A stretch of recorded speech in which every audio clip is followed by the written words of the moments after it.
13년도 2학년 2회고사 대비하는 프린트를 풀어드릴게요.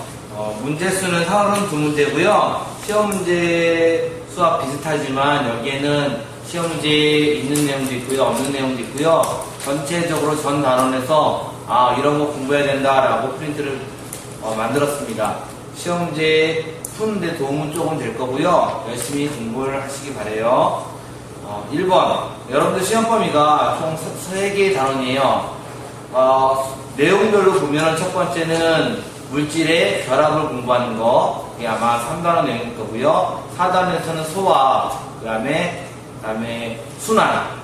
그러니까 4단원이 두 가지로 나누죠. 소화와 순환. 그 다음에 5단원에서 앞부분인 호흡, 이렇게까지가 시험 범위예요. 총 4가지 내용을 공부하는 건데, 그 중에 뒷부분에 3개, 소화, 순환, 그 다음에 호흡은 한 가지 작용을 공부하는 거예요. 사람이 살아가는데 어떻게 되는가를 공부하는 겁니다. 1번 문제는 이제 물질에 대한 거고요. 대충 7번까지 되어 있어요. 한번 볼게요. 소금물이 있습니다. 이 소금물을 보고 문제를 풀어봅니다. 위의 물질은 혼합물이다, 화합물이다, 순물질이다. 소금물은 답이 혼합물이죠, 혼합물. 근데 제가 이 문제를 낸 이유가 있습니다. 볼게요. 소금물, 여러분들 소금물 하면 어떻게 알 수 있냐? 얘는 혼합물이에요. 혼합물이란 뜻은 여기 안에 물질이 두 가지가 섞여 있는데 각각의 물질이 자기 자신의 가지고 있는 성질을 나타내요. 그래서 어떻게 물질이 섞여 있느냐? 여기는 물과 그 다음에 소금으로 섞여 있다는 걸 알 수 있고, 소금물 속에는 물이 성질을 가지고 있으면서 들어있고 소금이 성질을 가지면서 들어있죠. 그런데 이 물은 화합물이에요. 물은 화합물. 그러므로 물은 다시 분해가 되죠. 우리는 이렇게 되는 것을 분리라고 해요. 분리 과정을 거치면 혼합물을 순수한 물질로 나눌 수 있어요. 이거 둘 다 물도 그렇고 소금도 그렇고 순물질이에요. 순수한 물질. 그리고 당연히 소금도 화합물이에요. 그리고 이런 화합물은 분해 과정을 거쳐서 원소로 만들 수 있어요. 물이 분해가 되면 수소가 만들어지고 산소가 나오는 거를 여러분들이 실험했었고요. 다음에 소금은 염소가 나오고 나트륨이 나와요. 역시 이건 분해된 거죠, 분해. 그리고 나트륨, 염소, 산소, 수소 이런 것들은 역시 순물질이고요. 호원소 물질이 돼요. 여러분들이 물질의 용어를 구별할 때 먼저 이 세상의 물질은 두 가지가 있는 거예요. 이렇게 두 가지가 있어요. 딱 나눠서 혼합물이 있고요. 그 다음에 순물질입니다. 순물질은 두 가지로 또 나눠져 있어요. 순물질이 어떻게 나눠지냐? 화합물이 있고요. 그 다음에 호돈소 물질입니다. 그리고 호돈소 물질은 개수가 정해져 있어요. 여러분들이 1회고사 공부할 때 주기율표를 공부했거든요. 주기율표에 있는 모든 물질이 호돈소 물질이고, 분해가 된 거에서 더 이상 분해가 안 될 때 나오는 물질들이 전부 다 호돈소 물질이고요. 그 다음에 이러한 물질들이 각각이 분해라는 과정을 거치면 소금은 짜요. 소금은 물에 좀 녹아요. 소금을 조금 먹는다고 죽지 않아요. 그런데 소금이 분해가 돼서 염소가 생기고 나트륨 생기는데, 나트륨은 물에 넣으면 폭발을 해요. 염소는 가스를 마시면 사람이 죽어요. 서로 다른 성질이 생기는 것을 우리는 화합되는 화합물이라고 하고요. 혼합물은 각각의 성질이 이 안에 들어있어요. 그래서 이런 차이점을 구별하기 위해서 제가 1번 문제를 여기에 넣었고요. 두 번째, 위 물질을 구성하는 광물질에 분자식 또는 화학식을 써라. 여러분들이 여기에서 알아듣죠. 분자식과 화학식을 물질별을 다 아셔야 돼요. 이거 말고 꼭 아셔야 돼요. 물은 분자식이 어떻게 될까요? 물은 H2O예요. 물은 꼭 아시고요. 소금은 NaCl인데 얘는 분자식이 아니에요. 얘는 화학식이에요. 화학식. 이유가 있어요. 화학식은요, 범위가 큰 걸 말해요. 분자식은 분자만을 말해요. 소금은 이온 결정 물질이고요. 즉 이온 결합 물질이고요. 이온 결합은 개수를 정확히 알지 못해요. 단지 나트륨과 염소가 몇 대 몇으로 결합했다는 것만 알 수 있기 때문에 비율로 1대1 결합인 이온 결정만 표시하기 때문에 얘는 이온 결합 물질이고 화학식이라고 말해요. 물은요, 하나하나의 알갱이가 명확히 이미 다 파악되어 있어요. 물 알갱이에는 안에 산소 원자 하나가 수소 원자 2개랑 결합되어 있는 공유결합이에요. 그래서 공유결합 물질인 분자, 이온결합 물질인 이온 결정 물질, 이렇게 요것 때문에 제가 문제를 냈어요. 꼭 구별하시고 이것만 있는 것이 아니라 교과서에 공유결합 물질의 분자식들 표현되어 있는 거 각각의 표가 있고요. 그 다음에 이온결합 물질도 각각의 화학식이 있어요. 한글 이름이 적혀 있는데 한글 이름을 또 화학식으로 표시하는 방법도 적혀 있어요. 이거 다 알아두시는 것이 필요합니다. 제가 여기 문제 풀다가 나오는 게 있으면 소개해 드릴게요. 이거 말고도 시험 문제에 다양하게 나올 수 있으니 교과서를 보시기 바래요. 3번 위물질 안에서 공유결합 물질의 분자식을 써라. 오늘 썼어요. 예, 공유결합 물질은 H2O예요. 배강의 공유결합 모습을 그리시오. 교과서에 공유결합 물질의 모습이 물이 나와 있어요. 물은 이렇게 되어 있어요. 이유가 이게 산소고요. O 원자고 이게 H예요. 혹은 이렇게 되어 있어요. 그리고 여러분들이 공유결합할 때 전자가 어떻게 되는지도 아셔야 되는데 그럼 빨리 그려보면 제가 여기다 이제 하나 그려놓고요. 이렇게 되고 이게 O고 이게 H입니다. 하면 산소는요, 공유결합의 전자가 먼저 바깥쪽에 산소는 8번이죠.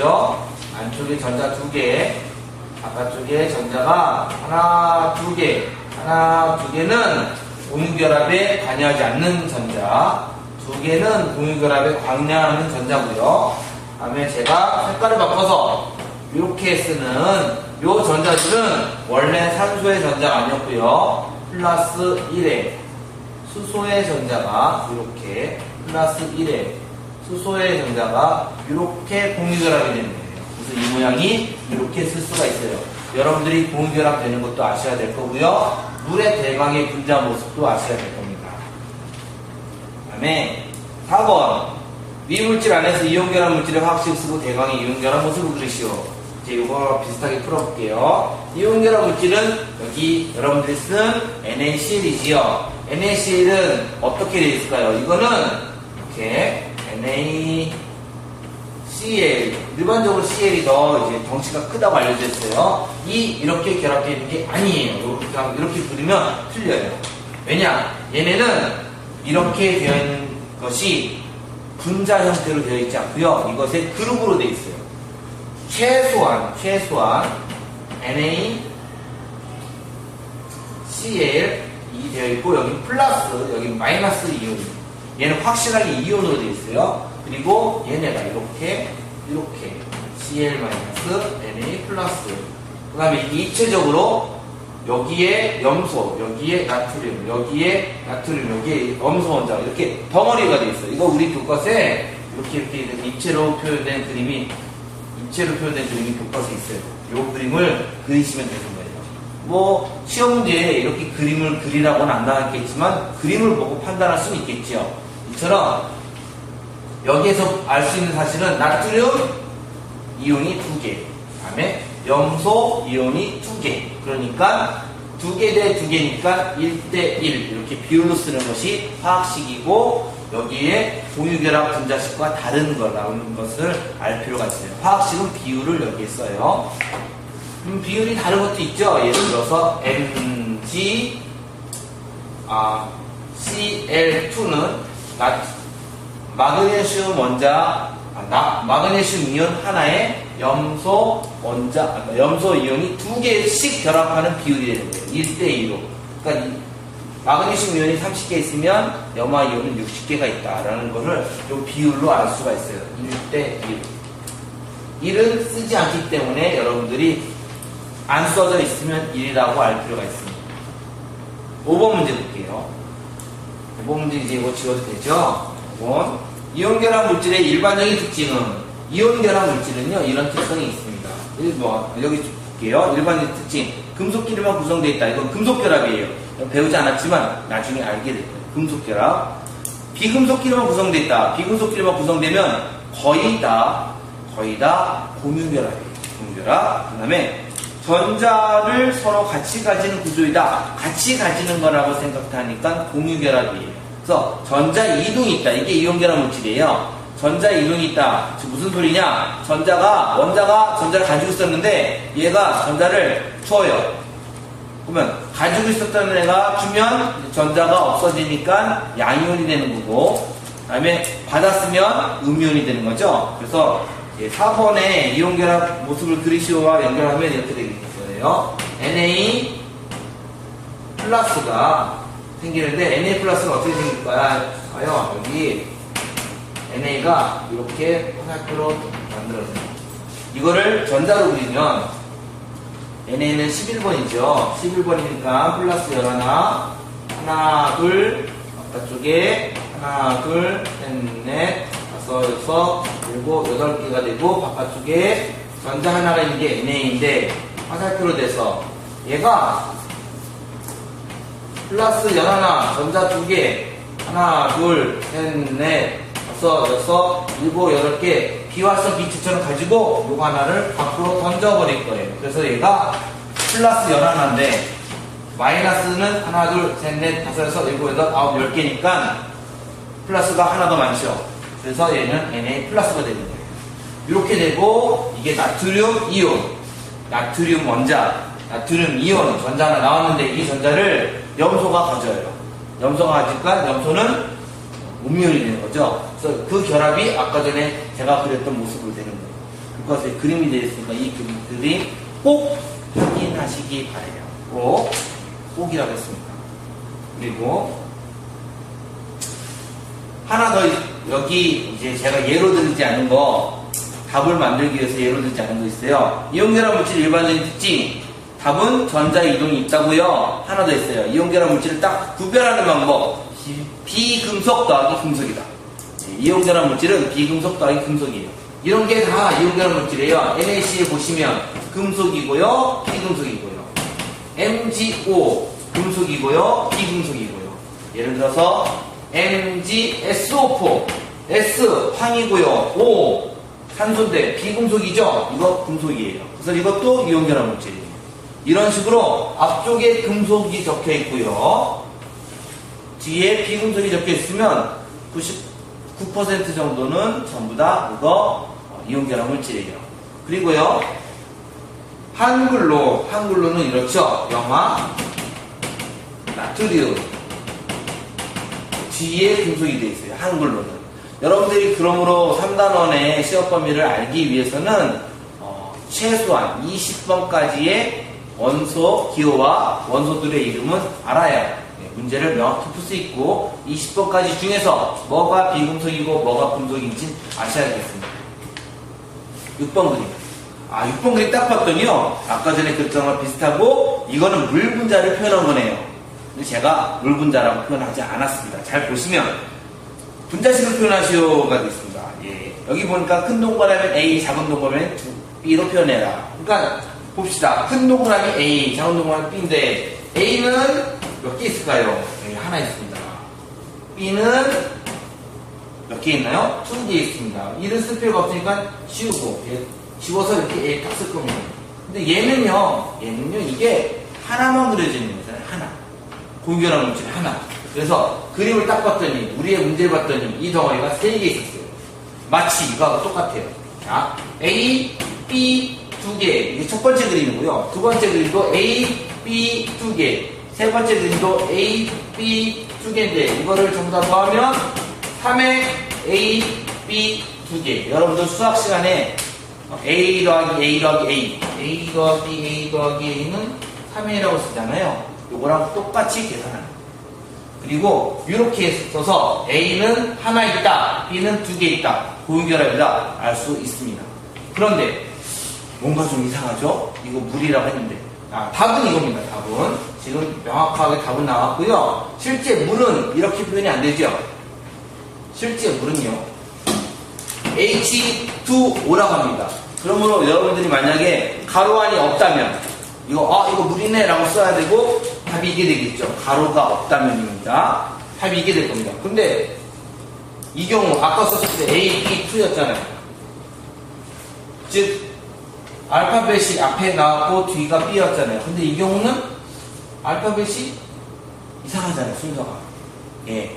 요 알파벳의 순서가 나와 있어요. 우리 교과서에 알파벳의 순서가 나와 있어요. 그래서 그 교과서 순서 외울 필요 없어요. 그것 때문에 CO2, C가 앞이라니까 이거 당연해요. H가 앞이니까 이것도 당연해요. 그런데 예를 들어서 다른 순서가 존재하는 경우가 있어요. 그럴 때는 왜 그 순서대로 쓰느냐. 예를 들어서 NH3, CH4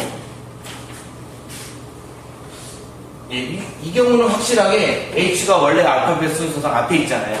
N이 뒤에 있잖아요. 이럴 때 왜 N부터 쓰느냐? 우리 교과서에 순서가 나와 있어요.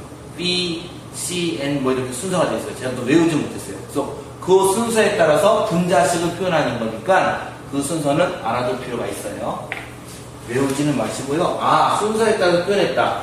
사실은 그거 외울 필요보다는 여러분들 분자식을 외우는 게 편해요. 암모니아, 메테인, 그다음에 물 등등의 분자식을 아예 외워버리시는 것이 편할 겁니다. 7번. 7번 문제. 순물질, 혼합물, 화합물, 호동성 물질을 생각나는 대로 적어보십시오. 저도 생각나는 대로 적겠습니다. 순물질. 그 다음에 혼합물, 화합물, 호동성 물질. 이 중에서 가장 쉽게 할 수 있는 거 호동성 물질입니다. 이유, 이거는 주기율표 물질들을 쭉 적으면 됩니다. 호동성 물질은 주기율표 물질 적으면 돼요. 나트륨, 수소, 산소 이렇게 쭉 주기율표 1번부터 20번까지만 적어도 20개 적을 수 있습니다. 이게 호동성 물질입니다. 참 쉽고요. 그 다음에 화합물. 화합물은요, 공유결합 물질이어도 되고요, 이온결합 물질이어도 돼요. 우리가 일반적으로 사용하는 물질들 다 적으시면 됩니다. 그 다음 순물질은 어떻게 적냐? 요 물질 다 적고요, 이 물질 다 적으면 됩니다. 각각 다 적으시면 됩니다. 그게 순물질입니다. 그리고 혼합물은 여러분들이 일상적으로 사용하는 물질들이 대부분 다 혼합물이에요. 소금물, 사이다, 제가 아까 커피 마셨는데 커피 뭐 이런 거 전부 다 혼합물입니다. 혼합물이라는 소리는 순물질 각각이 성질을 가지면서 이 안에 들어있는 거예요. 뭐 간장 써도 되고요, 소금물, 설탕물,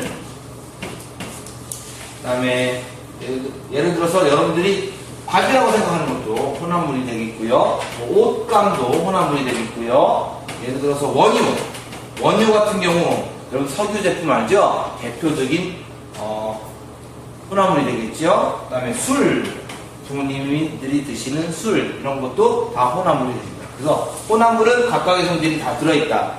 그 다음에 호동성 물질, 주기율표 있는 거고요. 화합물은 공유결합 물질, 이온결합 물질 다 쓰시면 되고요. 화합물과 호동성 물질을 더해서 여기다 쓰시면 순물질이 됩니다. 그 다음에 여러분들 프린트에 요거 잘 안 나와있어요. 그림이. 다음 그림을 보고 물건에 답하시죠. 요 문제부터는 이제 영양에 관한 거, 소화, 순환에 관한 것 중에서 소화 문제인데요. 요 그림이 잘 안 나와있어요. 프린트에는. 시험 문제에도 잘 안 나올 수도 있겠죠. 여기 그림이 나온다면. 그러면 잘 나오면 뭐 제가 더 그림을 그렸던가. 여기 있는 모든 그림은요, 시험 문제에 있을 수 있고요, 아니면 없을 수도 있어요. 교과서 그림으로 다 제가 냈거든요. 그래서 이 그림을 한번 볼게요. 이 그림을 대충 여기다 그려보면 여기에 우유가 있어요. 우유 칼로리가 적혀있는 건데 110칼로리. 다음에 여기에 닭튀김이 닭다리가 3개 이렇게 있어요. 닭다리 3개 해놓고 닭다리인데 얘는 닭튀김 적혀있고 130칼로리 단위는 빼앗아 있고요. 여기 뭔지 잘 모르겠지만 이거 쌀밥이에요. 쌀밥. 그리고 200칼로리 적혀있고요. 국 안 떴고요. 수저 젓갈 있어요. 수저 젓가락이 있는데 이거 그렇게 중요하지 않죠?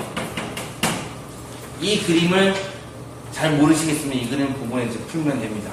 쌀밥의 질량을 추측해 보시오예요, 문제가. 쌀밥의 칼로리가 200칼로리다. 여기서 여러분들이 이제 제가 상방 같은 경우 이 수업을 잘 안 해줬는데 되게 쉬워요. 쌀밥의 칼로리는 200칼로리다. 그런데 쌀밥은요, 쌀밥 주 영양소가 탄수화물이에요. 탄수화물은 1g이 4칼로리의 열을 내요. 그러면 1g이 4칼로리의 열을 내기 때문에 여기가 200칼로리가 적혀있다는 소리는 여기가 50g이 된다는 소리죠. 정확히는 사실 킬로칼로리일 거고요. 여기가 킬로라고 쓰셔야 돼요. 킬로라고. 그래서 탄수화물 이 1g이 4kcal 열이 나오니까 200kcal 열이 나오려면 50g. 그러니까 이 사람은 밥을 50g 먹었다라고 할 수가 있어요. 50g이라고 답이 됩니다. 50g. 그리고 밥은 쌀밥은 200칼로리인데 여기 적히는 숫자로만 200인데 쌀밥의 질량은 50g이다라고 알게 됩니다. 위 식단의 총 칼로리는 계산하면 되겠죠. 200, 쌀밥 200 더하시고 우유 110 더하시고 닭튀김 하나가 130인데 3개 있네요. 그래서 130 곱하기 3인 390 더하시고 하면 됩니다.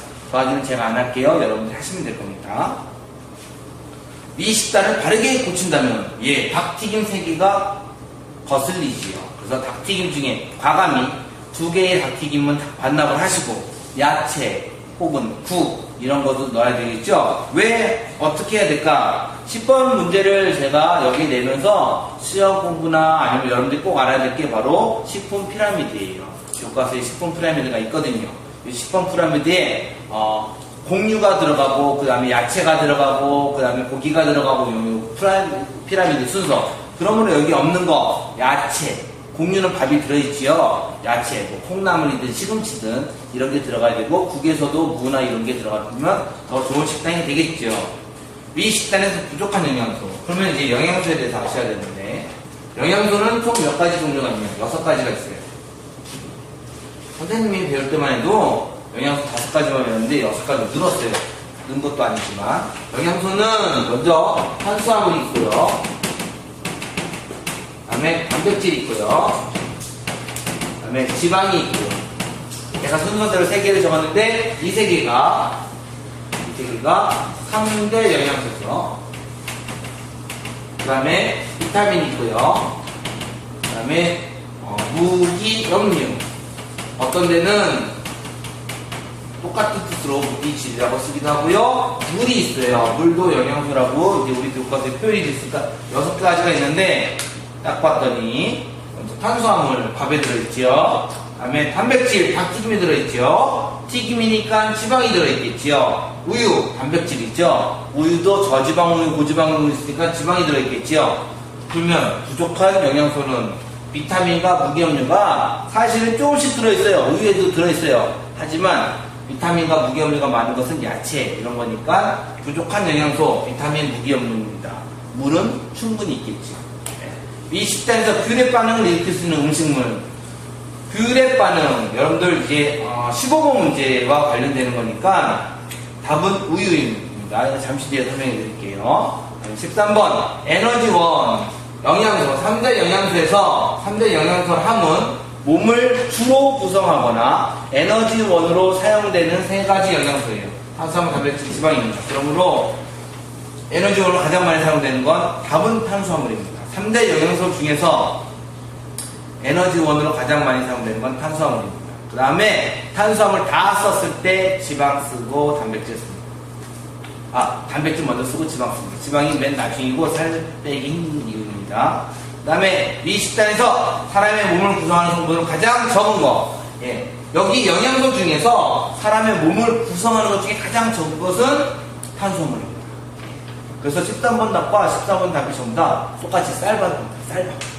왜냐? 쌀밥에 탄수화물이 열나 많죠. 그래서 3대 영양소 중에서 탄수화물은 가장 많이 에너지원으로 사용되고 우리가 먹었을 때 우리 몸을 구성할 때 탄수화물은 거의 적게 사용이 됩니다. 15번 문제 중요한 표죠. 다음 표를 채워라.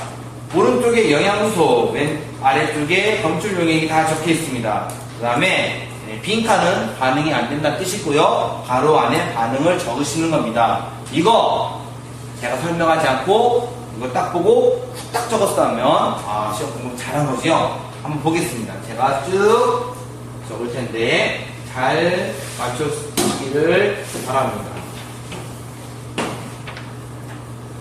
먼저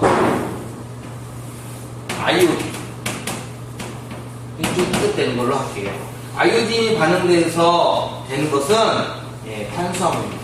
탄수화물 또는 녹말이라고도 합니다. 둘 다 똑같은 영양소입니다. 사실은 여러분들이 공부를 하다 보면 탄수화물과 녹말이 좀 달라요. 우리가 주로 아이오딘 반응한 것은 녹말이거든요. 하지만 여러분들 공부할 때 중학교 수준에서는 같은 영양소를 생각해도 되고요. 얘네가 만나면 청藍색입니다. 선생님, 청藍색 도대체 무슨 색깔입니까? 묻지 마십시오. 왜냐? 여러분들 이미 다 실험해봤어요. 아주 진한 까만색이라고 표현할 수도 있고요. 아주 진한 보라색이라고 표현할 수도 있습니다. 근데 청색과 즉 파란 색깔이 들어간 진한 남색 정도가 청藍색입니다. 그냥 색깔은 봤으니까 글자로 청藍색 외우시기 바랍니다. 두 번째, 1% 나오면 이거 뭘까? 얘 1% 수산화 나트륨, 수산화 나트륨. 그다음에 5% 황산그입니다. 이 용액이 뷰렛 용액입니다. 1% 수산화 나트륨 용액 더하기 5% 황산구리 수용액을 더하면 뷰렛 용액이라는 용액이 되고요. 얘는 단백질을 검출합니다. 색깔은 보라색입니다. 제가 처음에 뷰렛 용액 딱 해서 한 실험에서는 보라색이 잘 나왔고요. 그 다음에 여러분들이 이제 실험 용액이 좀 지나서 실험을 했는데 그럴 때는 뷰렛 용액 자체가 약간 색깔이 변해서 검은 색깔 앙금이 있었고 검은 색깔이 보였지만 잘 보면 보라색기가 나타났을 겁니다. 그래서 보라 색깔이 나오는 겁니다. 단백질은 1% 수산화나트륨 수용액과 황산구리 수용액을 잘 섞어서 단백질 속에 집어넣으면 보라 색깔이 나오고 우유도 하얀 색깔에서 보라색기가 나타납니다. 세 번째, 뿌옇게 흐려진다. 뿌옇게 흐려진다고 하죠. 뿌옇게 흐려진다. 우리가 할 때 식용유에다가 그다음에 에탄올 더하기 물을 해서 흔들었더니 뿌옇게 흔들어졌죠. 그래서 여기는 에탄올 더하기 물이 되죠. 물도 그냥 불로 하면 좀 곤란하니까 정류수가 될 겁니다. 이렇게 실험을 해서 된 거니까 여기는 지방이 되겠죠. 식용유가 답일 수도 있고 닭튀김이 답일 수도 있지만 영양소는 지방입니다. 그래서 뿌옇게 흐려진다가 됐고요. 한 가지 남았죠. 우리가 어떤 거 했냐? 포도당도 했어요. 설탕으로 했고 사과주스로 했고 제가 이렇게 준비를 했는데 바로 용액은 베네딕트 수용이고요. 조건은 반드시 가열했어요. 여러분들 실험했던 거 전부 다 실험했습니다. 기억하시면 뜨거운 물 준비해서 베네딕트 수용액과 포도당 혹은 사과주스를 막 섞어서 반응이 안 생겼는데 뜨거운 물에 집어넣었더니 잠시 뒤에 좀 시간이 걸려서 황적 색깔이 나왔어요. 어떤 사람은 갈색이라 말할 수가 있고 어떤 사람은 주황이라 말할 수도 있고 어떤 색깔은 빨갛다고 말할 수도 있지만 색깔은 그 기억이 날 겁니다. 바로 황적 색깔이 됩니다. 이게 바로 15번 아주 중요한 표가 되겠죠. 그래서 이런 식으로 영양소가 검출이 되고요. 여러분들은 탄수화물, 녹말, 단백질, 지방, 포도당이 어떠한 검출 시약과 반응을 해서 어떠한 색깔이 나오는지 어떠한 반응이 나오는지 아시고 그다음에 여기에 어떤 음식이 들어있는지 또 아시면 연결할 수가 있습니다. 비타민 검출할 수도 있고요. 그다음에 무기염류도 검출할 수 있지만 여러분들은 실험하지 않고 이 네 가지에 대해서만 배웠습니다. 이제 16번 볼게요. 16번은 제가 설명을 하기 좀 곤란해서 그림이 표현하기 곤란해서 맨 1부터 할게요. 아마 이게 프린트상에 사각형이 잘 표시가 안 돼 있을 겁니다. 프린트상에는 이렇게 표시가 되어 있거든요. 사람의 입에서 막대기가 하나 쭉 올라와 있을 겁니다. 그러면 이 위에 여기가 어딜까? 바로 입이 되겠죠. 이렇게 쓰는 겁니다. 입. 16번 빈칸을 모두 다 채워라. 그래서 막대기 처음에 딱 된 게 입입니다. 그 다음에 여러분들은 이렇게 되는 식도를 구별할 수가 있습니다. 이거 식도입니다. 식도 밑에 이렇게 생긴 게 있습니다. 이렇게 생긴 거. 얘가 간이지요. 간 아래쪽에 이렇게 조그만 그림으로 되어 있는 게 얘가 쓸개가 되겠고요. 다음에 간 옆에 이렇게 주머니처럼 이렇게 10도에서 연결된 주머니처럼 되어 있는 게 바로 위가 되겠고요. 위아래 입체적으로 이렇게 그려진 게 있습니다. 얘가 이자가 되겠죠. 그리고 이제 그림이 이렇게 되어 있는데 덩어리가 큰 것과 안쪽에 꾸불꾸불한 게 되어 있고 꾸불꾸불한 건 이쪽으로 화살표 연결되어 있어서 이게 소장. 그 다음에 이렇게 꾸불꾸불하게 이렇게 디귿자가 세워진 것. 요게 대장이 되겠죠. 이게 바로 사람의 소화기관입니다. 그 중에서 입, 식도, 위, 소장, 대장은 이 바로 소화관이 되겠죠. 그래서 소화관이 아닌 것을 골라라가 되니까 간도 소화관이 아니고요. 쓸개도 소화관이 아니고요. 이자도 소화관이 아닙니다. 즉 소화관은 음식물이 지나가는 곳이고요. 소화관이 아닌 곳은 소화를 도와주는 다른 기관이라는 뜻입니다. 음식물이 지나가는 순서, 입에서 식도를 지나서 위에서 저장되어서 소장을 지나서 대장을 지나서 몸 밖으로 나오지요. 그래서 18번도 풀 수가 있고요. 다음에 19번 소화 요소가 없는 소화액을 만드는 거예요. 소화액 중에서 소화 요소가 없는 소화액이 있어요. 바로 쓸개즙이죠. 그럼 쓸개즙은 쓸개에서 만드느냐? 아니죠. 쓸개즙은 간에서 만들고, 그 다음에 저장은 쓸개에 저장이 되겠죠. 이제 19번까지 풀었고요. 이제 20번은 다음번 파일에서 준비를 하겠습니다. 20번 파일 준비할게요.